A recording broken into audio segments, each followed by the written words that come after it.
ici Armorique. Le lundi, c'est Rosie. Chaque lundi soir, votre rendez-vous pour tout savoir sur les rouges et noirs. Bienvenue dans le lundi, c'est Rosie. Au programme de l'émission ce soir, retour sur la première réussite de Francaise sur le banc du Stade Rennais. Succès 3-0 hier du côté d'Auxerre avec des buts sublimes et de la continuité dans les choix suite au succès face à Paris. Les tops et les flops de nos intervenants, vous en avez l'habitude. On reviendra aussi sur la réconciliation entre Francaise et Mady Camara, le coach rennais qui avait eu des mots assez durs envers le milieu de terrain l'été dernier après son choix de privilégier Rennes à Nice. On parlera du nouveau coach, de nos attentes au niveau du jeu pour la suite et au niveau de son management également. Ce sera le sujet de notre débat. Le lundi, c'est Rosie, la 98e. C'est parti. Le lundi, c'est Rosie. Salut tout le monde, merci d'être avec nous cette semaine encore, que vous nous regardiez sur la plateforme France Télé, que vous nous écoutiez sur la plateforme Radio France, que vous nous regardiez sur YouTube. N'hésitez pas à vous abonner à l'une ou l'autre de ces plateformes selon votre mode d'écoute ou de visionnage préféré. À mes côtés ce lundi pour l'émission, nos anciens joueurs, l'ancien gardien du Stade Rennais, aujourd'hui gardien et entraîneur adjoint à l'US Fougères, Romain Salin est là. Salut Romain. Bonsoir. Comment ça va mon Rob ? Très bien, comme d'habitude. La forme ? Ouais, très bien. Très bien. Florent Boursier à vos côtés. Vous vous connaissez un petit peu en plus tous les deux. Comment ça, on se connaît ? Vous connaissez pas ? Vous rigolez ou quoi ? C'est mon président à l'US Pub Gall. Ah mais oui, bien sûr. Punaise. C'est vrai que vous avez ancien entraîneur pris du et joueur prix du maintenant. grade. Prix du grade. C'est vrai que Romain Salin était l'entraîneur de l'US Pub Gall, joueur aussi. Effectivement, avant de passer les échelons avec des vrais joueurs de foot, si je puis me permettre. Non, en plus, c'est des bons joueurs de foot. Florent Boursier, qui a joué dans les équipes de jeunes du Stade Rennais, qui a aussi été éducateur de Désiré Doué notamment. Salut Florent, comment ça va ? Salut François, bonsoir à tous. Ouais, puisque vous avez évoqué l'US Pub Gall, ça se passe comment cette saison, l'US Pub Gall ? On en a beaucoup parlé dans l'émission ces dernières années. Très bien pour l'instant. On Que a des été éliminé victoires, de la comme Coupe de tout. France. Aïe, mais aïe, aïe. En championnat, on tourne et on est encore en Coupe de Bretagne. Donc... Mais il paraît que le niveau monte, on m'a dit, dans les équipes corpo. il y a pas mal d'équipes. Le dont Stade l'équipe du Rennais a Rennais. monté une équipe corpo. Une équipe, ouais. Absolument. Ah, mais Vous c'est les avez joués c'est ou eux pas qui s'entraînent pas. Je ne cache pas que les maillots ils commencent à être petits. Exactement. Et vous les avez joués ou pas, le Stade Rennais ? Non, ils sont une division en dessous. Ils sont dans une division en dessous, donc l'année prochaine. L'année prochaine. De côté de nos supporters, une supportrice, la joueuse du CPB Bréquigny, Manon Tessier. Là, salut Manon. Salut François, Re-bienvenue, bon retour parmi nous. merci, avec plaisir. Comment ça se passe le CPB Bréquigny aussi, les filles ? Parce qu'on parle des gars et des équipes de niveau médiocre, on va dire, mais là, on a une vraie équipe de foot aussi.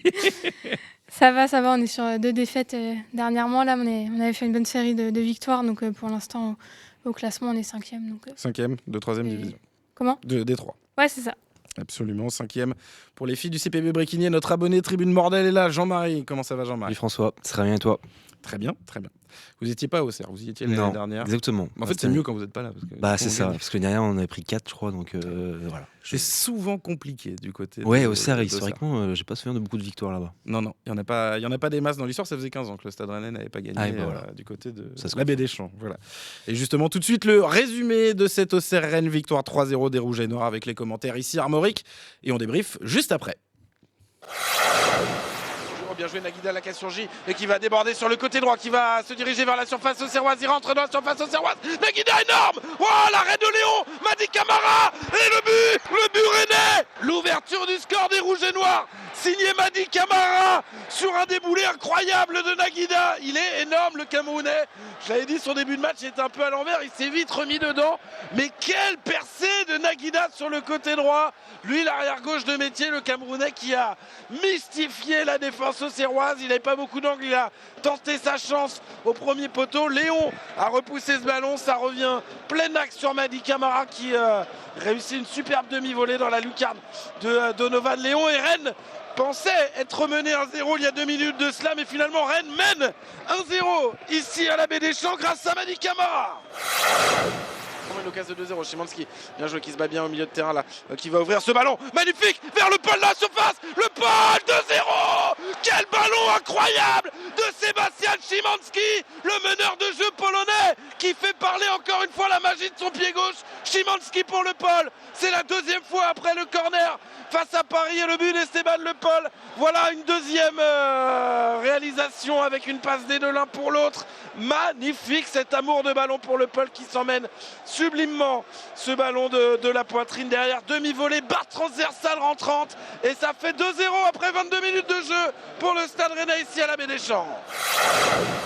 Léon qui parvient à dégager ce ballon loin devant. Là, il faut être à la retombée. C'est le cas de Naguida, magnifique, la passe de Naguida pour Moussa Altamari. Altamari qui va entrer dans la surface. Moussa Altamari avec Camara. La frappe de Camara, 3-0. C'est un récital rennais ici à la Baie des Champs. Merveille de transition à la base. C'était les Auxerrois qui étaient en construction. La Mincy était chassé par Nordin, obligé de donner en retrait avec Donovan Léon. Camara, Le Paul sont partis sur la pression. Léon a dégagé un peu à l'emporte-pièce. C'est arrivé sur Naguida. Naguida en une touche magnifique qui lance un Moussa Altamari parti à la limite du hors-jeu. Altamari qui fixe, qui donne à Mady Camara au premier poteau, qui vient inscrire un doublé. L'ancien Brestois frappe en une touche dans la lucarne de Donovan Léon qui reste de marbre. Rennes mène 3-0 ici à la Baie des Champs juste avant la pause. Le lundi, c'est Rosie. Le débrief. Victoire donc pour la première de Francaise, Rennes qui reste 6e avec les résultats de ce week-end. C'est assez serré, il y a pas mal d'équipes, on va en parler dans cette course à l'Europe qui sont encore un petit peu en mesure de jouer les 5e et 6e places. Messieurs, dames, est-ce que vous estimez que c'est des débuts de rêve pour Francaise ? Est-ce que vous attendiez à aussi bien, si je puis me permettre ? Manon ? Ouais, c'est bien pour lui déjà, je pense, de démarrer par une victoire quand on arrive dans un club. Après, voilà, sur 4 jours, je pense qu'il a voulu être très simple et efficace dans ses consignes, mais c'est sûr, c'est toujours plaisant, je pense, pour un entraîneur d'arriver et de commencer par une victoire. Il pouvait démarrer mieux que ça, Francaise, Romain, ça va ? Bah, c'est surtout super bien parce que quand même Tambouré avait mis une petite. Bah touche ouais, quand c'est même, clair. hein. Donc, C'est clair. je pense que c'est bien pour lui. Après, voilà, il respire la vie et le bon mec et le bon manager. Donc je pense que les joueurs sont libérés, ils vont continuer à l'être. Ça, c'est fou, c'est dithyrambique. Hein. J'ai fait un sujet avec les anciens qui l'ont eu, Alex Leroyer, que vous connaissez aussi tous les deux, qui l'a eu un peu à la formation, Elliot Sorin. Tout le monde est dithyrambique sur Francaise. Vous avez des retours. Vous connaissez Johan Ramaré, notamment son adjoint Romain ? Bah, je connais Jo parce que c'est ma génération et Ouais, au centre de club, formation. donc il connaît bien le club. On en parlait, il connaît très très bien le club. Franck connaît très bien le club. Moi, je le connais un petit peu en dehors du foot, Franck. On a des connaissances en commun et puis il a été en Mayenne, il a été dans le monde C'est amateur. vrai, bien sûr. Donc je pense que après avoir reconnu le monde pro, après être passé par le monde amateur, c'est l'un des rares coachs quand même de Ligue 1 à l'avoir fait. Et je pense qu'il a cette fibre. Non, cette humilité, voilà, il est content d'être là. On va en parler, ouais. C'est tellement simple. Ça a l'air simple en tout cas. Vous aussi d'ailleurs, vous le connaissez un petit peu, Florent Boursier, parce que quand vous étiez dans les équipes de jeunes du Stade Rennais, Moi, je l'ai eu vous l'avez eu à quelques sur séances. Ouais, sur des entraînements, et c'est sûr que on n'en garde qu'un bon souvenir en fait de Franck à la formation. Donc Sur je ses suis pas débuts, étonné en fait. Je suis pas étonné. sur ses débuts, vous attendiez à quelque chose d'aussi bien. Alors, on va revenir quand même sur le fil du match. On va dire que les demi-temps se valent peut-être pas, mais vous attendiez à ça du côté d'Auxerre pour. En pour fait, les débuts. on sent que les joueurs savent quoi faire en fait. Donc, moi, c'est ce que j'ai ressenti en fait à regarder, c'est que on commence à voir des choses et on sent que les joueurs ils savent quoi faire sur le terrain. Jean-Marie. Bah en fait, ce qui est assez simple, c'est que vu que les joueurs ont très bien joué à Paris, en fait, il n'a pas pris de risque, mais en fait, c'est le bon choix de continuer sur cette sur cette compo-là. Donc, en fait, c'était le bon choix, c'était de pas vraiment de trancher et d'apporter quelque chose de différent. On lui a demandé si il était heureux de réussir ses débuts de la sorte Francaise. Vous allez voir, il veut pas ramener ça à lui du tout. Justement, on parlait de son humilité à l'instant avec Romain Salin. Écoutez, Francaise, quand on lui demande s'il est heureux de ses débuts réussis, c'était hier du côté de la Baie des Champs. Ouais, moi mes débuts sont pas très importants. Ce qui compte, c'est que l'équipe elle soit dans la continuité de ce qu'elle a montré vendredi dernier. Donc ça c'est une bonne chose. Bien sûr, ce qui compte, c'est de gagner ce match, de ne pas prendre de but, même si on a laissé quelques situations, notamment en fin de match.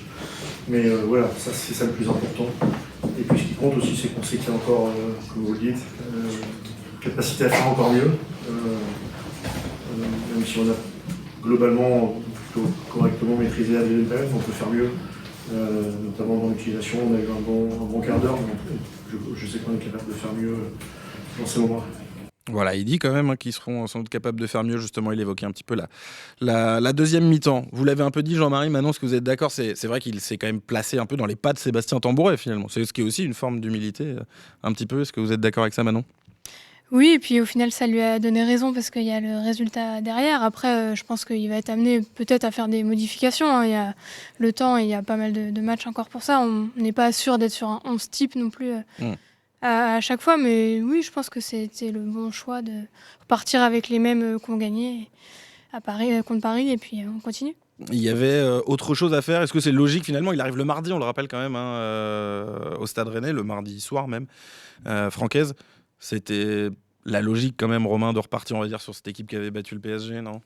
En fait, on voit, contre le Paris, ils ont une telle belle énergie, les joueurs, qui en fait, je pense qu'en ce moment, il n'y a que besoin de les accompagner, tout simplement, et garder cette énergie en les laissant libérer.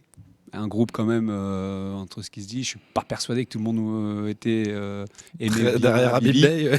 et je pense qu'en effet, ils sont tellement heureux d'être soulagés quelque part, de pouvoir avoir quelqu'un qui va correspondre aux valeurs de ce groupe-là. Voilà, même dans son interview que je n'avais pas vue, tu as envie de te battre pour un mec qui est humble. À la base, on a tous joué.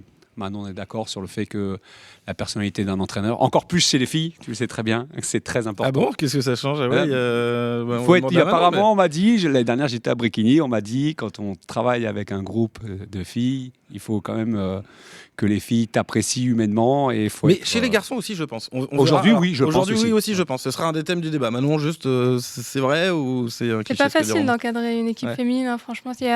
En fait, je pense qu'il y a des petites subtilités dans le management. Avec chaque fille, il faut individualiser un peu plus que les garçons. Après, peut-être que maintenant, les générations futures... Je pense que ça se rapproche maintenant. Ouais. Et on en parlera, ce sera un des thèmes du débat en deuxième partie d'émission. Ça m'intéresse, vous avez déjà dit pas mal de choses, je pense, qui nous intéresseront, mais on les redira, Romain, sur comment on manage un groupe de joueurs aujourd'hui. Qu'est-ce qui est la priorité quand on est coach?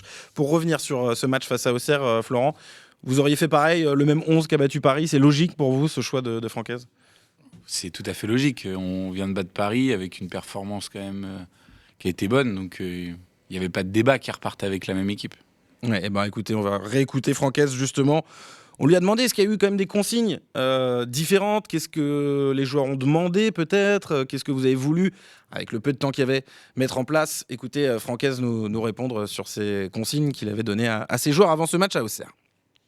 Les consignes, c'était, on a quand même travaillé un certain nombre de choses sur l'animation défensive, parce que les joueurs souhaitent des repères. Donc on a essayé d'en donner le maximum, d'en donner au fur et à mesure de la semaine, jusqu'à encore aujourd'hui, par rapport aux séances, au travail.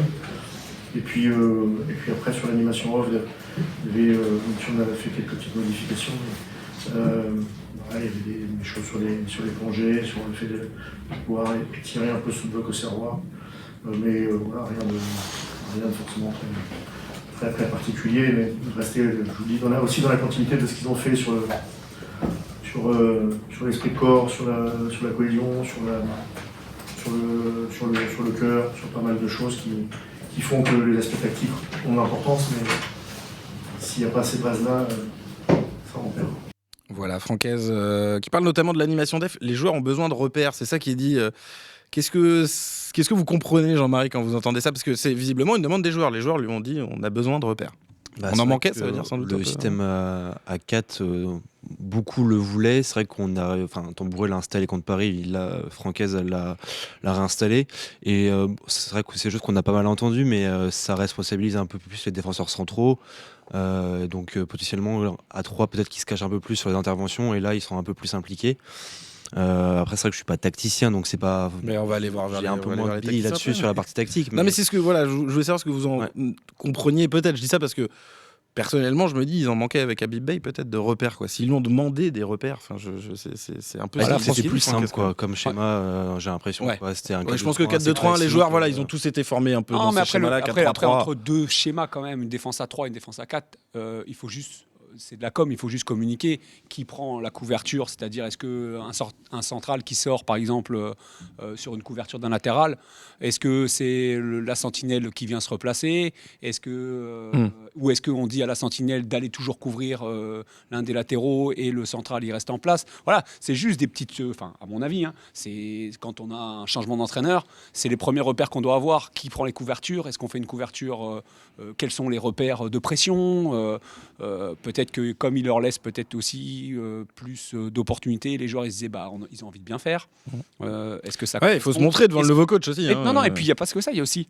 Est-ce que je le fais aussi en fonction de ma sensibilité? Ça veut dire j'arrive au bon temps. Est-ce que je dois le faire tout le temps? Parce que je trouve qu'avec Habib, des fois, il faisait des pressings, qu'il n'arrivait pas à l'heure. Tu avais l'impression juste qu'il fallait le faire soit par le GPS, ou soit de dire le piston, il devait sortir quoi qu'il arrive. Par le GPS, vous voulez dire il faut avoir le volume de course, parce que sinon l'entraîneur ne sera pas content. Exactement. Ça, effectivement, et Habib Bey, il en parlait énormément. Il le faisait course à haute intensité, des GPS. Sur une passe de 10 mètres, en fait, il faisait une course de 30 mètres pour pouvoir arriver. Il savait qu'ils arrivaient en retard, mais il le faisait quand même. Donc est-ce que là, ils avaient l'opportunité de dire... un peu robotique. Voilà. Est-ce qu'on y va à notre sensibilité quand on sait, ou est-ce qu'on y va quoi qu'il arrive? Sur la défense à 4, vous avez envie que ça dure ou pas, Florent, maintenant après 2 matchs? Là, clairement, sur le match-là et sur le match de Paris, on sent quand même l'équipe beaucoup plus compacte, en fait. Avec, moi, Rongier, Camara au milieu en pivot, un peu, là. Moi, je trouve c'est beaucoup plus compact. Et même la défense à 4, en fait, elle apporte ses... Alors, moi, j'ai la même impression que vous, que c'est un double bloc, pivot en fait. avec Szymanski un peu plus haut en 10, Ouais, un 4-2-3. c'est ça. Il nous parle de 4-3-3. Même les joueurs, Madi nous a dit c'est un 4-3-3 en fait. Il est relayeur gauche et Szymanski plutôt à droite. Quand t'as Alors, le il y a ballon, peut-être un étagement. Quand t'as le ballon, mais quand tu l'as pas, Mais moi, j'étais comme vous. Moi, j'ai trouvé intéressant. d'un 4-2-3. J'ai trouvé intéressant, même offensivement, avec Szymanski là, qui vient s'intercaler entre les lignes. C'est ce qui nous manquait, en fait. On va parler du Polonais dans un instant. Juste sur la défense à 4, est-ce que vous avez envie de l'avoir perduré, cette défense, les supporters Manon? Oui, après, comme dit Romain, c'est de l'adaptation. Ça dépend aussi des profils défensifs qu'on a à l'instant T. Là, c'est vrai que ça semblait un peu inévitable de passer à 4 et c'est peut-être plus simple pour quadriller. Oui, parce que n'oublions pas, il manque défensives. Jacquet, Aïd Boudlal et le retour de blessure. Sédou était aussi un petit peu dans le dur physiquement ces derniers temps. Donc, Oui, parce ça qu'en peut plus, expliquer. Franck Hez aime bien aussi la défense à 3, donc peut-être qu'il va amener ça et finalement ça va marcher. Moi, je suis pas fermée à... Ouais, vous, peu importe. Ouais. Est-ce que vous, Jean-Marie, vous êtes un peu fermé? Je Non, dis je ça suis parce que pas moi, fermé, Fabrice mais- Pinel, je pense à lui, je le Ouais. salue chaque semaine. Lui, il est fermé. Il dit l'ADN du Stade Rennais, c'est la défense à 4, c'est pas à 3. Il faut jouer à 4 derrière. Je préfère parce que ça donne plus de joueurs offensifs avec souvent au moins 3 vrais joueurs offensifs, 2 ailiers, un 9 et puis souvent un 10 qui peut être Szymanski ou 2-8. Donc en vrai, ça me paraît un peu plus offensif et ça responsabilise un peu moins les pistons ou qui sont des fois des joueurs un peu moins à l'aise techniquement que des vrais ailiers. C'est vrai que ça repose beaucoup sur la qualité du match des pistons quand on joue à 5. On a vu des matchs un peu si des les fois mecs se ratent, Frankowski, un peu compliqués, des matchs de Merlin, des fois des Altamari qui a pas de maturité tactique, je trouve assez pour être piston. Enfin, ça me paraît plus cohérent. Szymanski, vous l'avez commencé à l'évoquer, Florent Boursier. Est-ce que le Polonais, vous avez la sensation qu'il amène peut-être enfin ce liant qui manquait dans le jeu rennais? Sur le match-là, en tout cas, c'est ce qui nous permet, en fait, offensivement, d'avoir les opportunités qu'on a eues, en fait. La passe Avec, pour le Paul, sur le avec but du Camara 2-0, et Rongier extraordinaire. qui sont juste derrière lui. Moi, j'ai trouvé intéressant. Et il va souvent vers l'avant, souvent bien orienté. Et même Là, dans moi, le je l'ai travail défensif, je l'ai trouvé intéressant. Romain, qu'est-ce que vous avez pensé du Polonais de Sébastien Szymanski? C'est un très bon joueur. Il a une créativité. Il faut le laisser justement un petit peu solo là, aller dans les espaces libres, bien. Oui, il se déplace bien aussi. Où est-ce qu'il doit se déplacer? Il a une bonne vision. Il va faire jouer les copains. C'est ce qu'on veut d'un milieu créateur. Je vois déjà des gens le comparer à Lovro Mayer. On va se calmer, on va attendre un petit peu. Mais vous qui avez joué avec le Croate, un petit peu, non? Ouais, Vous l'avez croisé voilà. C'est ça. Je pense qu'il faut pas trop non plus. Tu vois, en demander. Voilà. Non, les comparaisons trop tôt en plus. trop c'est pas- tôt, c'est pas bon exactement, signe, tranquille. effectivement. Laissons-les prendre le poids de la mesure. Mais on a vu une belle connexion avec Le Paul, non, Manon? Je trouve aussi entre les deux joueurs, c'est important cette connexion 19, on va dire un petit peu. Ouais, et puis je trouve que c'est ce qui manquait au Stade Rennais, un peu cette dernière passe. Il manquait toujours la précision technique et on voit que lui, vraiment, il a un pied très intéressant. Et je rejoins aussi ce que vous dites sur les déplacements. Son jeu sans ballon, il fait pas mal de courses pour libérer des espaces et qui permettent aussi aux autres joueurs de s'exprimer. Donc, il est vraiment complet comme milieu. Et même défensivement, il est assez intelligent. Souvent, il va se placer derrière le joueur qui va recevoir le ballon, le joueur, et il va toujours anticiper la prise. Et il va venir se glisser sur la prise. Si elle est un tout petit peu ratée, il sera là pour aller choper le ballon au joueur. Vous aimez bien aussi Szymanski C'était mon top de tout à l'heure. Oui, sans voilà. spoiler, donc, je vous laisserai vous exprimer sur Szymanski tout à l'heure. Sur le top, on va parler un petit peu des perspectives maintenant, si vous le voulez bien, au classement. Rennes est toujours 6e. Rennes est revenu à 3 points de l'OM aussi. On va dire quand même 4 points parce qu'il y a une différence de but qui est abyssalement en faveur des Marseillais. Derrière, il reste encore du monde. Hein. J'ai fait une petite liste. Donc il y a Lille 5e, Rennes 6e, Strasbourg, Monaco, Lorient, Toulouse. Est-ce que pour vous, c'est les équipes qui risquent de se battre pour ces places 5 et 6, Florent ? De toute façon, clairement, il y a 2 championnats. Il va y avoir Paris, Lens et Lyon qui vont être en haut. Et derrière, pour moi, toutes les places, elles sont prenables. Hein. Même si il y a un Marseille-Lyon, si Marseille bat Lyon, Marseille peut aussi rebasculer dans une course avec Lyon. C'est très serré la Ligue 1. Il reste 11 journées. Romain Salin, est-ce que c'est quand même un peu ce peloton-là qui se dégage pour vous pour ces places européennes ? Oui, mais quand tu changes d'entraîneur et qu'en fait on parle toujours de Coupe d'Europe, c'est plutôt bon signe. Ouais. Parce que c'est rare quand même d'avoir un changement d'entraîneur en étant dans les places européennes. Voilà. Au mois d'octobre, on menait pas large pour dire que le Stade Rennais, peut-être la saison prochaine, pouvait potentiellement jouer une Coupe d'Europe. Au mois de décembre, on s'est dit ouais, mais pourquoi pas la 4e. Et pourquoi pas la 4e place, c'est vrai. Donc, et là aujourd'hui, j'ai envie de te dire, moi je suis pressé c'est le Rennes-Marseille de la dernière journée. Wow, le Marseille-Rennes, attention parce que ça a son importance. Ça va être exceptionnel. Est-ce que vous, comme moi, Romain, vous rêvez d'un Rennes qui est à portée de Marseille ? On le rêve, François. On rêve, François. Mais parce que qui est sur le banc de l'OM aussi, voilà, ça serait exceptionnel. Maintenant, on n'y est pas. On n'y est pas. Voilà. Il y aura beaucoup de chemin avant Exactement. ça. Les supporters, Jean-Marie en plus, oui. On s'est dit un peu la même chose tout à l'heure avant que l'émission. Un petit coup fourré à Monsieur Bay, ce serait pas mal.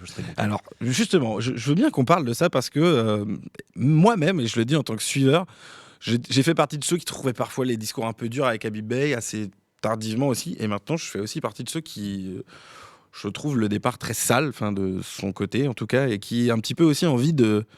qu'on titille Habib Beye, qu'on aille le chercher. Jean-Marie, vous me disiez un petit peu pareil, vous avez ce sentiment là ? Forcément, je pense qu'il a une opportunité d'aller à Marseille. Et en fait, il n'a pas respecté le club en la saisissant au plus vite.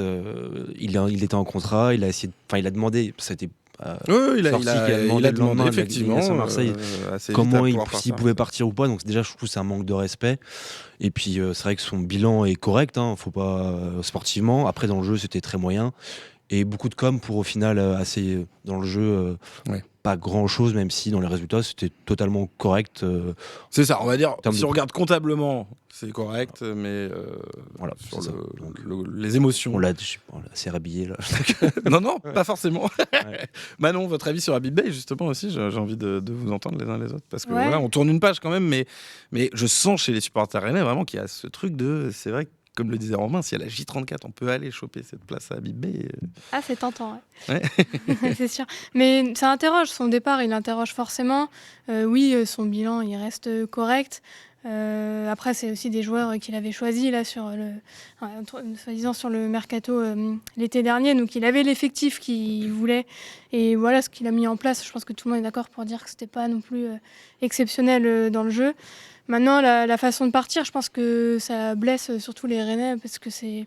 Oui, il n'y a pas eu de com. Moi, je trouve que ça coûte pas grand-chose non plus de faire un petit post, même s'il ne pensait pas vraiment pour dire ça s'est pas terminé comme on voulait, au revoir les supporters, j'ai apprécié de passer dans votre club. Là, il n'y a rien. Bref. Et d'aller au conflit, tout ça, c'est sûr. Je sens qu'il y a pas l'habitude de Rennes, quoi. Absolument. Florent, peut-être pas parler d'Habib Beye si vous n'avez pas envie, mais non, sur la course à l'Europe, c'est pas un personnage que j'apprécie. Non, ok, bon, voilà. Tout le monde est assez unanime là-dessus. Tu veux que j'y mette une pièce ? Allez, vas-y, Romain. Allez, vas-y. Non, je sais pas. Franchement, tu l'as vu. Je pense qu'il s'aime plus qu'il aime ses joueurs. Et ça viendra dans le débat d'après, mais je pense que justement, c'est sans doute un des thèmes sur la suite, sur ce qu'on peut attendre aussi du management francaise, du coup, à l'inverse. On posera tout à l'heure cette question. Juste, où vous imaginez honnêtement sur la valeur de ce Stade Rennais sa place dans la course à l'Europe, honnêtement, en vous disant ok, peut-être qu'on peut aller chercher la 4e, peut-être qu'on sera en dessous, mais selon vous, sa valeur comme ça, ce qu'il pourrait être, on va dire, en fin de saison, Jean-Marie. Je dirais entre 4 et 6. Ouais. Ouais, en 4-6-7, ça dépend un peu aussi. En 4 possible. Vous dites si on est 4, ce serait mérité. Enfin, ça dépend aussi de la fin de saison, mais à la fin la du valeur classement, de- c'est le ce nombre que vous de points méritez. qu'on a. Donc au final, voilà. Donc je pense que la valeur est entre de l'effectif par rapport aux résultats.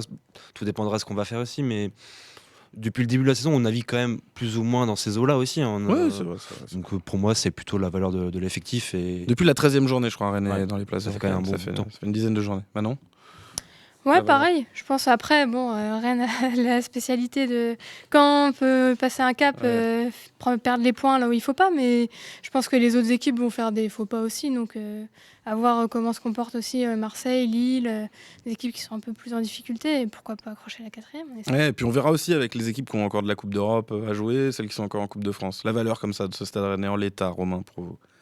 Moi, ça m'est égal. En fait, ce qu'il faudrait comprendre, c'est se dire si c'est pour finir 4e, mais l'année prochaine, être en danger sur un début de Coupe d'Europe et pas performer, c'est Ah, vous chiant. êtes comme Et Fabrice donc- Pinel. Vous êtes comme Fabrice Pinel. Fabrice Pinel, il est 4e, elle est maudite. Mais c'est la non, place c'est pourrave, même on pas sait ça. quoi Mais en faire. moi, j'avais dit il y a une année, j'avais dit aux gars, mais les gars, venez, vaut mieux faire une belle Conference League et au final qu'on essaie de taper un quart ou un demi plutôt que d'aller sur un truc où on va encore se faire éliminer juste après les groupes. Et au final, on s'est fait éliminer en 8e de Conference League. quoi.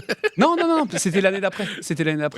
Où je disais, c'est pas grave de faire une Conférence League si tu dis. Ah bah là, tu fais vous un quart de prêchez un finale. convaincu en face, là, Jean-Marie, vous lui dites ça, il rêve Après, qu'on j'aime aille bien loin l'Europa League en maintenant. conférence. Je trouve la Conference League a un peu trop baissé en compétitivité quand même. Ah ouais Si tu fais une demi-finale, Est-ce qu'il y a de- plus le reversement d'Europa League Le Tu plus vois, fort du monde, tu mais- ferais une demi-finale ou un objectif de Ah non, demi-finale mais il faut de même la gagner, la Conférence League, je préfère. Conference League, si on y va. Non, mais Ouais, moi aussi, on va en Conference League, c'est la win. la win. À Strasbourg, non, aujourd'hui, ils sont favoris pour moi de la Conference Ah. League. Il y a Franchement, quelques années, la première année où on l'a joué, c'était très relevé. Il y avait C'était dur. Feyenoord, Ouais, il y avait des équipes Leicester, nerfs, il y ça, avait des grosses Mais équipes. parce qu'il y avait aussi du reversement Oui, d'Europa le League. Il n'y a plus de reversement. reversement Ah, il y a avec plus le de nouveau reversement. système des vrai, ça. compétitions de l'UNAM. Maintenant, je trouve qu'elle est très ouverte, encore plus ouverte qu'à l'époque. On est en train de se projeter sur un parcours À en n'importe Conference quoi. League, on n'est même pas européen. Je vous propose qu'on revienne un peu les pieds sur terre. On va parler des performances individuelles du Auxerre Rennes d'hier. Tout de suite, les tops et les flops. Les tops et les flops du lundi. Mais ça reste sympa ces débats, même si on peut penser que c'est n'importe quoi. Voilà, c'est aussi ça, on est supporters, on a envie de rêver, de se projeter un peu. On va commencer par les tops dans cette victoire. Romain, vous ne me les avez pas envoyés, les autres m'ont envoyé, donc vous allez me donner la surprise, votre top de ce Auxerre Rennes, quel joueur vous avez envie de mettre en avant. Le flop, je vais dire. Non, Camara. le top. Ah, le top. Là, on est sur le top. Bah, le top le flop, Camara, peut-être. Oui. Non, le top, je vais dire Camara. M'a dit Camara. Parce que pas simple, justement, la relation un petit peu, Et le justement, nouveau on coach va et en parler, tout. on va en parler. J'ai dit exactement la même chose et j'ai Madi rajouté Camara. le Paul quand même. Vous avez mis et Francaise aussi. Et Francaise. Vous m'avez mis et Francaise, voilà. Le triplé carrément. Jean-Marie. Zelensky.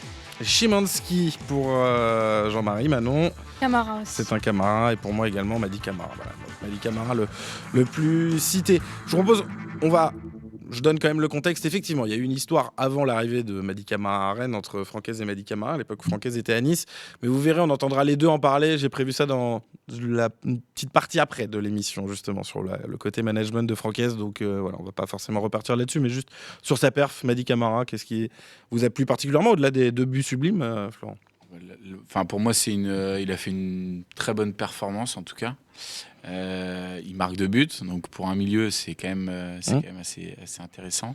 Et sa projection, en fait, son énergie, je trouve que c'est tout ce qu'on attend d'un milieu, en fait, dans ce système en tout cas. Et je l'ai trouvé Ouais, plus quand dans le tempo. C'est vrai que vous parliez tout à l'heure de joueurs qui pouvaient un peu faire des choses par obligation, robotique, forcée.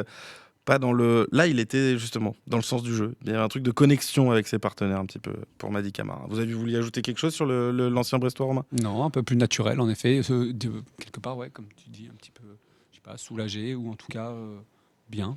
Et puis, voilà, il rayonne et c'est très bien pour le Stade Rennais. C'est vrai qu'on a revu le Madi Camara de Brest, sans doute, sur ce match-là. Szymanski, pour vous, Jean-Marie? Pour tout ce qu'on a dit tout à l'heure, c'est vrai que une belle créativité, du volume défensif aussi, et puis cette passe, superbe passe, et puis je pense qu'il va beaucoup nous apporter.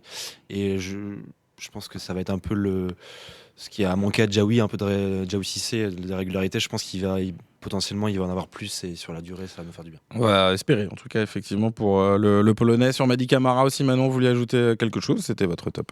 Oui, Également. beaucoup de générosité. Et je trouve que c'est un joueur qui n'est pas souvent cité, mais qui abat quand même beaucoup de boulot au milieu. Et puis forcément, vu qu'il a marqué le doublé, on l'a plus remarqué, mais c'est quand même un joueur de l'ombre un peu parfois. Et on l'oublie dans certains matchs. De très beaux buts, effectivement, pour Mady Camara. Et je resalue Fabrice Pinel de Rouge Mémoire qui nous a ressorti un but de Jimmy Briand à la Baie des Champs en 2007, qui est une énormément. copie conforme quasiment du but de Mady Camara. Les flops désormais dans le lundi, c'est Rosy. Romain, est-ce que vous en avez choisi un? Non. Voilà, mais alors il y en a que deux qui ont joué le jeu, si je puis me permettre. Manon, on sent qu'elle est un peu joueuse de foot quand même. Parce qu'elle a pas donné de flop. Enfin, vous en avez donné, mais pas des noms de joueurs. Dites-moi ce que vous avez donné. Je ne voulais pas mettre de joueurs, j'ai mis la deuxième mi-temps. La deuxième mi-temps. Florent, vous avez mis deuxième mi-temps, manque d'intensité. Le manque d'intensité. C'est vraiment pour trouver quelque chose. Et Jean-Marie, on va faire entre gens qui ont joué le jeu. Donc c'était Samba et moi j'ai mis Nordin. Mais Samba, ça m'intéresse parce que Samba, il sort quand même deux parades assez énormes dans les arrêts de jeu. Honnêtement, encore un contre un incroyable. Pourquoi Brice Samba pour vous? C'est vrai que sur le but hors jeu, je trouve qu'il ferme pas super bien son angle. Et c'est vrai qu'il y a une relance qui donne une énorme occasion à Auxerre. Donc après, il sort deux belles parades. Enfin, c'est un flop très relatif. Effectivement, de toute façon, dans une victoire 3-0 à l'extérieur, les flops sont évidemment relatifs, je tiens à le préciser. Voilà, c'est juste que c'est le nom, c'est comme ça que le jingle s'appelle, donc on est obligé de faire top flop, on peut pas changer les termes. Pour moi, Arnaud Nordin, que voilà, j'ai trouvé plus transparent, on l'a moins vu, il y a de l'activité, puis mine de rien, son profil permet aussi de jouer en 4-2-3-1 à cet effectif qui regorge pas d'ailier, donc voilà, il a fait le job, mais bon, il n'a pas non plus fait d'énormes différences sur son côté. Arnaud Nordin, j'ai envie de vous entendre, c'est vrai qu'on n'a pas trop parlé de cette deuxième mi-temps, Manon et Florent, sur la deuxième mi-temps. Qu'est-ce qui vous a déplu? Ouais, le manque d'intensité. C'est vrai qu'il y a. Bon, on sentait venir quand même, quand on mène 3-0 à la mi-temps, il y a forcément peut-être un petit relâchement inconscient. Et un réveil aussi peut-être de l'adversaire. Et un Ils réveil font 4 aussi changements de à la pause. l'adversaire. Ouais. Puis je trouve qu'Auxerre était très en difficulté, notamment défensivement sur la première mi-temps. C'était assez incroyable. Un peu dramatique. Ouais. Et bon, du coup, la deuxième, on a senti que ça ronronnait un peu, quoi. Mais bon, après, quand on a fourni autant d'énergie, peut-être que le match contre le PSG, finalement, il a puisé aussi dans les réserves. Donc bon, on leur pardonne. Et c'était surtout parce que pas la volonté de mettre un joueur en particulier dans les flops. Comme tous les joueurs, voilà, ceux qui ont, c'est un code d'honneur entre gens qui ont touché le terrain. Sur la deuxième mi-temps, Florent Boursier. Non, mais c'est surtout que quand tu es devant ta télé, tu as envie de voir plus. Donc en deuxième mi-temps. Ouais, c'est ça, tu te dis, il y a 3-0 à la pause, on va leur remettre 5, mince. Et c'est tout, c'est logique en fait, c'est de la gestion. Et voilà, en tant que footeux, on sait très bien qu'à un moment, on peut pas tenir 90 minutes comme ils ont fait les 25 ou 30 premières en première. Donc, la dernière fois qu'on a battu Auxerre, on leur avait mis 5-0. C'était à l'époque de Bruno Genesio, je pense que vous étiez là. Il y a un but de Mathis Sabline à la fin. C'était le cinquième but au Roison Park. Ouais. Voilà, donc c'est de la gestion et forcément que l'intensité elle baisse. Oui. Voilà, et encore une fois, l'adversaire aussi. Je pense que aussi Auxerre, il a fait quand même une première mi-temps dramatique à un moment, un petit peu hausser son niveau. Les Iconais. Tout de suite le quiz dans le lundi, c'est Rosy. Le lundi, c'est Rosy, le quiz. On est sur une série de semaines de victoires consécutives du côté des supporters. Là, ça n'arrête pas. Et j'ai une mauvaise nouvelle pour Romain Salin et Florent Boursier. Ils sont très bons, les deux. Et Jean-Marie Massé, notamment. Jean-Marie, notamment, qui est excellent. Dans cet exercice, le quiz va porter aujourd'hui sur les premiers matchs de coach du Stade Rennais. Leur premier match sur le banc en rouge et noir. Francaise fêtait évidemment sa première hier du côté d'Auxerre. Je vous rappelle les règles. Vous prenez la main donnant le nom de l'équipe, expert ou ancien joueur de votre côté, supporter de l'autre côté. Vous pouvez, si vous pensez avoir trouvé la réponse alors que j'ai même pas fini l'énoncé, m'arrêter en cours, ou si vous préférez avoir le plus de billes possible pour répondre, mieux vaut attendre la fin. C'est parti, première question. Qui était le dernier coach rennais à avoir gagné son premier match par 3 buts d'écart avec le SRFC? C'était une victoire supporter. Frédéric Antonetti. Ouais.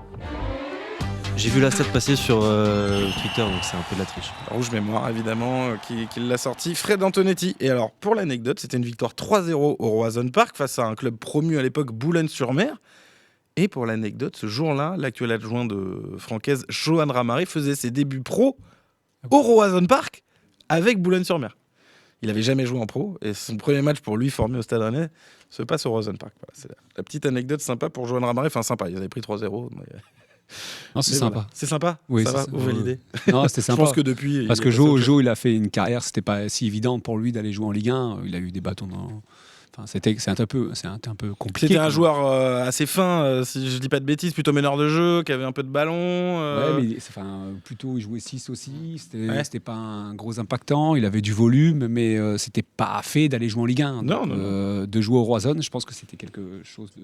Ah bah surtout quand on vit Très, au centre très de formation, qu'on a les yeux. Parce qu'à l'époque du TP Odorico, on voyait le Roison Park, parce que maintenant ça va bouger. Ils vont bouger, les joueurs du centre, ils vont vivre à la pive. Mais quand on voit le Roison Park tous les jours, on a envie d'y jouer un jour. Hein, Romain, vous, c'est arrivé tard aussi, par exemple, par rapport à votre sortie du centre de formation, parce que vous n'avez pas joué. Ouais, j'ai pas joué. Après, moi, j'avais joué contre Rennes, je crois, en Coupe de la Ligue. Ah ouais, avec Lorient. Ah non, avec Libourne. Avec Libourne. Ah la vache. En prêt. Le score du match, Jean-Marie? 2-1. 2-1 pour Rennes. 2-1 pour Rennes. Ouais, non. Puis mais c'est peut-être différent, mais on a tous des parcours en effet Bien sûr. différents. Mais c'est pour Jo, c'était pas gagné, donc trop bien. Il a fait une très belle carrière. Ouais, très belle carrière pour Johan Ramaret, l'adjoint historique de Francaise, mais qui rejoint le Stade Rennais avec Francaise et Lilian Alice cette saison. Deuxième question, 1-0 pour les supporters. Bruno Genesio a fait ses débuts avec Rennes face à Marseille, défaite 1-0 au Vélodrome. Qui était le coach de l'OM ce jour-là? Ça, je sais. Ouais. Sampaoli. Sampaoli. Je leur donne Oui, non, mais. absolument. Jorge Sampaoli. Bonne réponse de Romain Salin. 1 partout. Troisième question. Jorge Sampaoli a fait ses débuts avec Rennes face à Lille. Défaite 1-0 à Pierre Mauroy, qui était le coach du LOSC ce jour-là. Supporter. Bruno Genesio. Bruno Genesio. Et ça. Voilà, c'était pour la blague, mais en même temps c'est une anecdote aussi un hasard assez étonnant. Voilà, le premier match de Genesio avec Rennes face à Sampaoli, premier match de Sampaoli avec Rennes face à Genesio. 2-1 pour les supporters. Quatrième question. Qui était le dernier coach du SRFC à avoir débuté un mandat d'entraîneur?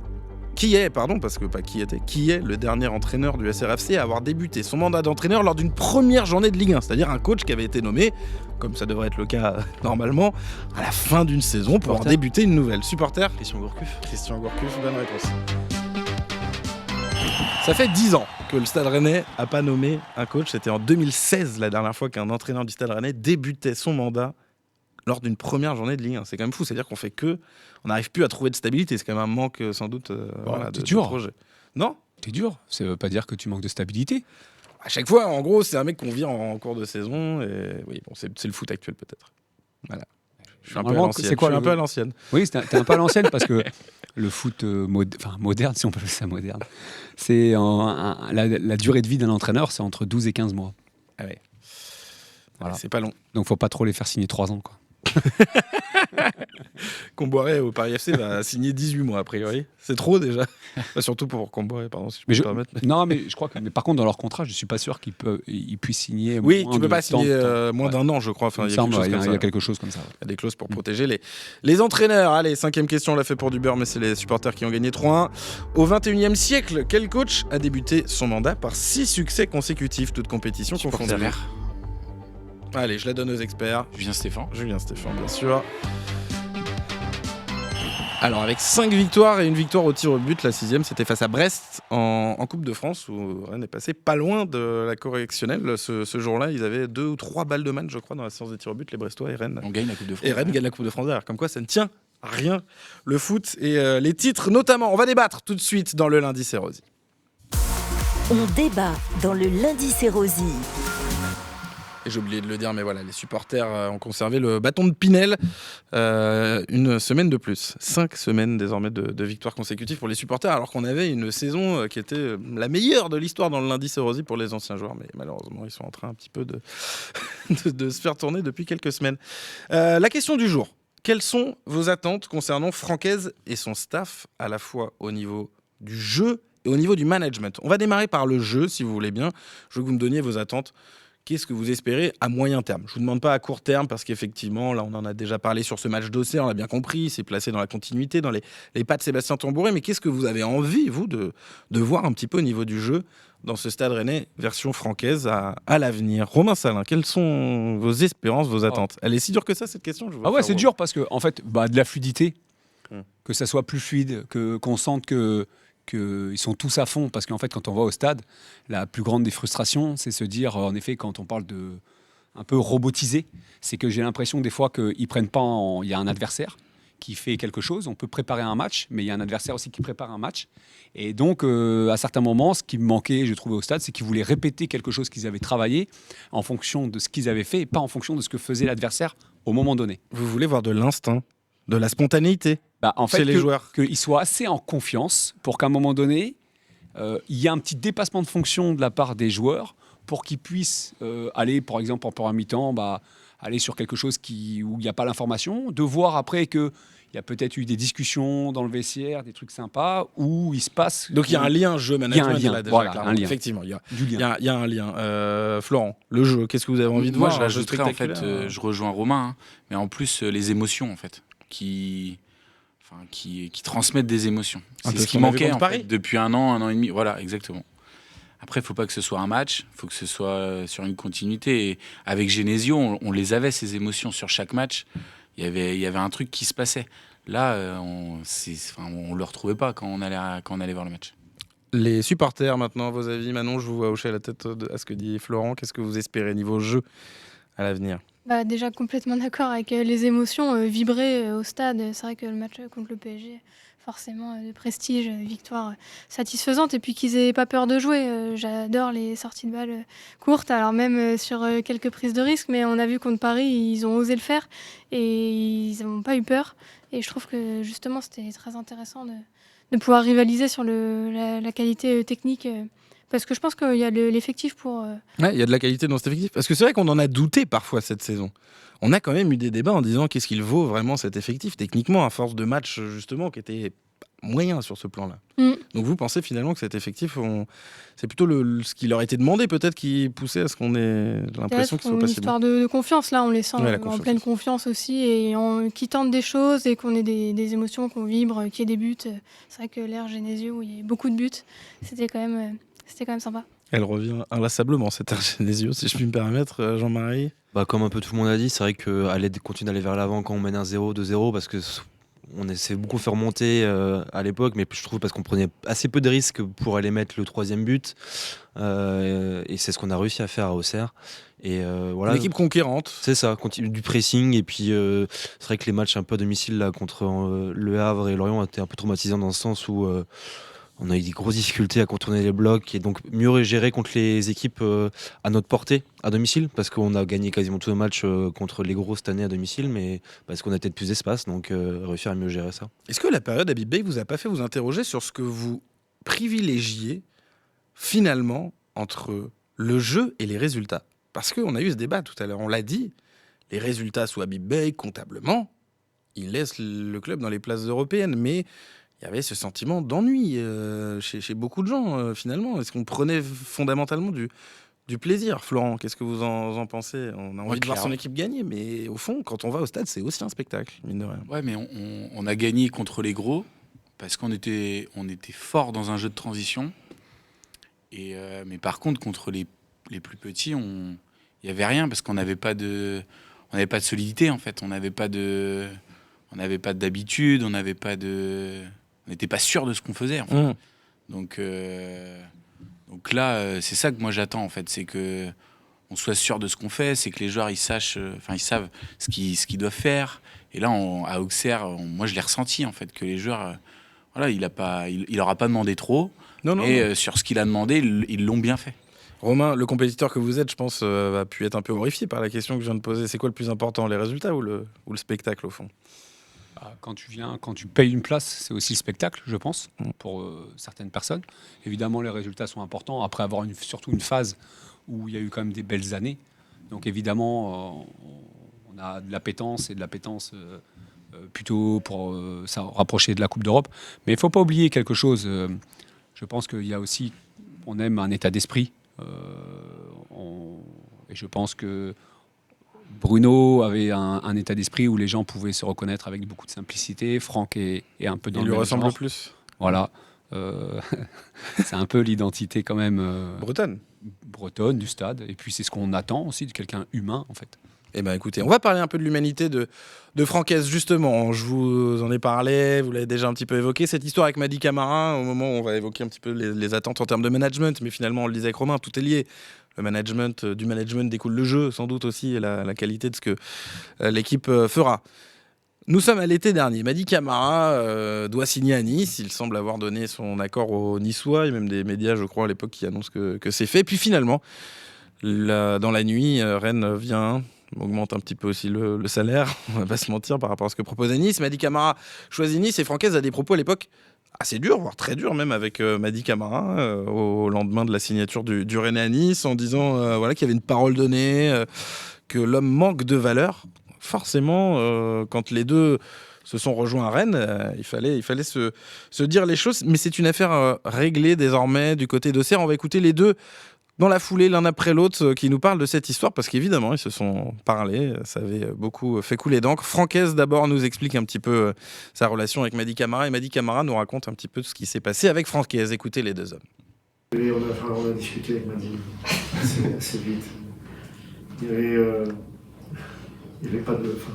J'avais pas de soucis, j'avais simplement été déçu que moi, que j'étais, j'avais pas réussi à l'emporter pour le garder, pour le faire signer. Mais on s'est vu, on a eu, à son initiative, on s'était vu en groupe avec quelques joueurs, et puis après, on s'est vu, parce que la semaine est passée quand même très vite. J'avais prévu de le voir après, mais c'est un garçon qui est beaucoup de qualité sur le terrain, ça vous le voyez, il n'y a pas de secret, mais beaucoup de qualité aussi en dehors du terrain. À son initiative, c'est-à-dire, c'est il voulait. vous êtes dit quoi Ça, je veux pas. En tout cas, c'était un super moment, mais je ne vais pas rentrer dans le détail. Mais en fait, c'est un super mec, donc c'est facile de passer des moments avec des super. Voilà, c'est un super mec à l'initiative de Mady Camara. Et écoutez, Mady Camara confirme ce que nous dit Francaise. Non, bien sûr, je voulais crever l'abcès directement avec lui et je pense qu'on a eu une super conversation. Et je pense qu'il m'en voulait pas, moi je l'en voulais pas. Et on a dit qu'on était dans le même bateau et qu'on voulait regarder vers l'avant ensemble et je pense que ça s'est plutôt bien passé. Bon, ça fait plaisir à entendre ça, non? Quand même, on voit deux humains intelligents, semble-t-il, quand même, dans cette histoire. Ça aurait pu être mal reçu, quand même. Un mec qui manque de valeur, je me mets à la place de Mady Camara, on dit ça de vous? Non, Romain, pour vous, il n'y avait pas de sujet? C'est un sujet entre Brest et Nice. Des fois, il faut passer par Rennes. Ouais, c'est-à-dire qu'il finira à Nice un jour? Non, je sais pas. Non. Moi, je pense que c'est bien qu'il soit. Mais à l'initiative du joueur, ça vous étonne ou pas, Flo que... C'est l'histoire d'un groupe, de tout groupe en fait. Dans le foot aujourd'hui, ça. C'est des histoires de journalistes. J'ai l'impression ce que vous êtes en train de me dire. Vous faites des thèses vraies. Oui. On sait très bien que ça va arriver, ça arrive dans tous les clubs en fait. Ouais, je sais pas. Bon, j'en fais trop. Jean-Marie, vous le recevez comment cette histoire? En fait, c'est là qu'on se rend compte que les saisons, en fait, il peut se passer tellement de choses. Tu peux t'embrouiller avec C'est ça, en fait. Il peut passer tellement de trucs. Ce qu'on peut dire l'été va être démenti et il faut avaler des couleuvres. Et puis tu t'embrouilles avec un joueur quand t'es coach d'une équipe adverse, en fait, qui te dit que tu vas pas l'entraîner un an après. Enfin, je voyais Paolo Fonseca s'embrouiller avec Barco lors du Lyon-Strasbourg. Qu'est-ce qui nous dit qu'à un moment, Fonseca il va pas aller entraîner un gros club où sera Barco? C'est le jeu aussi de la tension qu'il y a pendant les matchs, qu'il y a pendant les saisons. En tout cas, sur le management de Francaise, on a utilisé, je crois, le mot humilité. C'est ce qui dégage. Et c'est ce dont avait besoin, vous pensez, le Stade Rennais, Manon? Ah oui, complètement. Je pense qu'il est vraiment dans les valeurs du club. Un club qu'il connaît en plus, parce qu'il est déjà passé pendant plusieurs années. Et on sent le personnage vraiment attachant, en fait. Et je pense que c'est ce que les supporters veulent, quelqu'un d'humain. Ils ont envie de s'attacher à quelqu'un, justement. Ouais, je pense qu'il y a cette identité-là. On a envie d'avoir un rapprochement plus humain, en fait, avec l'entraîneur. Mais il y a souvent aussi le fait que quand il y a un entraîneur qui part, on attend un peu l'inverse de celui d'après. Vous voyez ce que je veux dire? Je pense que quand on a connu quelque chose... Non, pas forcément, Romain, vous n'êtes pas d'accord? Et juste sur ce que disait Manon, vous avez ici même dans cette émission, il y a quelques semaines, parlé d'identité, vous disiez qu'il en manquait. La Francaise, Johan Ramaré, vous êtes servi, j'imagine, Romain. Oui, voilà, c'est très bien. Il faut absolument que certaines personnes connaissent un petit peu les valeurs du club, de comment on fait un petit peu pour réussir ici. Ouais, ça va aller un peu plus vite. Vous pensez? En tout cas, je l'espère. Ouais. Mais en tout cas, c'est ce management humain c'est ce dont a besoin ce groupe. Et c'était un peu le débat qu'on posait tout à l'heure quand on a parlé des vestiaires de filles et de garçons aussi. Est-ce qu'aujourd'hui, les joueurs de foot, en fait, ils n'ont pas, moi je me dis, tellement le contrôle, finalement, si à un moment ils n'ont plus vraiment envie, il faut en fait, malheureusement, un peu les cajoler en permanence. Il faut qu'ils vous aiment, les joueurs, pour en tirer le maximum. C'est l'impression que j'ai. En fait, faut pas se tromper sur le. C'est pas forcément aimer, parce que je pense que à certains moments, Manon, Flo, on l'a vu, on n'aime pas forcément l'entraîneur, mais il faut qu'il nous amène dans quelque chose, soit de la cohésion opératoire. Je veux dire, à un moment donné, il faut qu'il se mette. Faut communiquer. Il faut être sûr. En tout cas, moi, j'ai une toute petite expérience d'éducateur. Mais mon idée, c'était quand même, c'était important que je sente que le groupe adhérait à mon discours. Et j'avais besoin aussi j'ai dit, il n'y a rien de pire de sortir d'un vestiaire et de se dire, je ne sais pas ce qu'ils pensent. Ouais. En tout cas. Et en fait, l'idée, c'est de se dire, il faut que j'arrive à délier les langues et à mettre un climat de confiance pour que ils puissent se lâcher. Ils puissent me dire, là, on y croit pas. Parce qu'à la fin... Pour moi, c'est les joueurs qui font un entraîneur. Il faut du management participatif, quelque part. C'est un peu ça. Oui, c'est une méthode un petit peu participative. À mon ami Maxence Moscardini qui travaille dans le management participatif. C'est son boulot au quotidien. Mais il y a de ça, en fait, que les joueurs... Moi, je considère qu'aujourd'hui, c'est pas l'entraîneur qui fait les joueurs. C'est plutôt les joueurs qui font l'entraîneur. Donc, aux entraîneurs, et je l'ai vécu beaucoup à l'étranger, je trouvais qu'il y avait, quelque part, j'avais des entraîneurs qui était meilleur dans la com que ce qui s'est passé en France. Alors que Bruno est bon là-dessus. Ouais. Je pense que dans la com auprès des joueurs, vous parlez, hein, pas comme extérieur. Comme dans leur vestiaire. Ouais. Je pense que c'est quand même un réel sujet aujourd'hui. Florent, là-dessus? Non, je rejoins Romain. Aujourd'hui, il faut sentir que le discours du coach, il est apprécié par les joueurs et il est entendu. C'est ça. Et en fait, il ne faut pas que ce soit forcé, en fait. Il ne faut pas avoir le sentiment. Ouais, il faut pas qu'il y ait un chef tout puissant qui dise en gros c'est comme ça et pas autrement. Je pense. Ouais, c'est pour ça que bien s'entourer, je pense, c'est important. Et là, on sent qu'il y a un staff fort en tout cas. On sent que, moi, c'est mon ressenti. Et pas que le staff, hein, parce que oui, pas que là, le staff. Ça y est, il y a une colonne vertébrale. Il y a le président, il y a Luc Désiré. Ils sont tous contents d'avoir Franck. Je pense qu'il y a un alignement des planètes quand même, et donc quelque part, les joueurs ne vont pas pouvoir s'engouffrer aussi dans les failles, mais voilà. Évidemment, qui pourraient effectivement. Il faut pas qu'il y ait de failles entre les trois. Ils peuvent avoir leurs histoires entre eux, ne pas être d'accord sur des choses. Par contre, une fois qu'ils sortent du bureau tous les trois. L'alignement, il est clair. C'est ça notre message aux joueurs. Tu sais, quand la semaine dernière, il y a le sujet là. Rapidement, oui, il y a eu un sujet la semaine dernière. Oui, je sais pas qui sort, à mon avis, via l'entourage du coach en disant que président, Brice, je sais pas quoi. Mais moi, j'aurais envie de répondre. Oui, mais c'est un vieux truc. Moi, j'ai envie de répondre. C'est vrai, mais c'est quelque chose. J'ai envie de te dire. Mais l'entraîneur, il est où? Il doit aller boire un coup, lui aussi? Ou si c'est le cas? Mais merci, Romain. Mais moi, c'est ce que je dis. Le lendemain, si Brice Samba, il arrive fatigué à l'entraînement, le coach, il gagne tellement de temps et d'amour de la part de Brice Samba en lui mettant une petite tape aux fesses, un clin d'œil en disant écoute, bon, j'ai bien compris que là, t'étais comme ça, mais tu le refais pas. Ou alors, effectivement, il boit un coup, c'est de la cohésion. Mais écoute, moi, Bruno, et je le sais aussi. Romain, c'était qui l'entraîneur? Le temps nous presse. Allez, la Mouchi et Bruno, ils nous ont dit, ils sont déjà arrivés dans un resto qu'on avait réservé. Et en fait, au moment où nous, on voulait payer, ils nous ont dit non, le coach, c'est pour lui. Et Bruno, pas que dans les restos. Voilà, en fin de saison. Mais voilà, en fin de saison. Mais je veux dire, ça fait partie de la cohésion un petit peu sociale et qui amène à ce que les joueurs ils soient contents de voir leur entraîneur. Voilà. Qu'est-ce que vous en pensez, les supporters, justement, là-dessus aussi? C'est intéressant. Mais finalement, est-ce que c'est pas un sujet qui dépasse le foot? C'est du management. Le management humain fonctionne peut-être mieux que la carotte marche mieux que le bâton, peut-être. Je sais pas comment vous le voyez, Manon. Ouais, je pense que maintenant c'est surtout dans la société actuelle partout. C'est pas que dans le foot. En fait, c'est aussi les gens ont besoin de communiquer, de sentir du sens aussi, d'avoir du sens, de se sentir important. Voilà, et que ce soit pas que le coach qui décide, les joueurs qui appliquent, mais c'est dans la vie.